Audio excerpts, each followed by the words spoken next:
Hello guys, in this video I'm going to show you how to design a Facebook event cover on the VistaCreate application. But first of all, I just want to mention, please don't forget to subscribe to our channel, because at 100,000 subscribers we are going to show you our YouTube revenue statistics and growth strategy, how to make money online.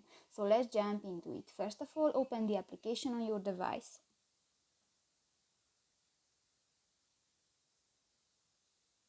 Tap to the plus icon at the bottom of the screen, and in the covers and headers section you can find the Facebook event cover option, and just select the template and click to the use this template button. If you want to add photos to your project, click to the photos section at the lower left corner of the screen, and here you can search images or uploads from your device. If you want to change the text, click to the text box. You can delete and change this text. In the font section you can select another font type, and in the style section, for example, you can adjust the size of your text. In the object section you can find different objects. For example, click to the ice cream and you can move and you can edit the size.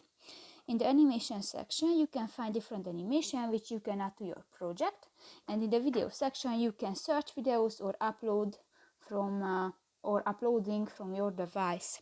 In the music section you can find different music. For example, click to the summer section, and if you want to add the song, click to the plus icon, and on. So that's pretty much it for this video guys. See you in the next one. Bye bye.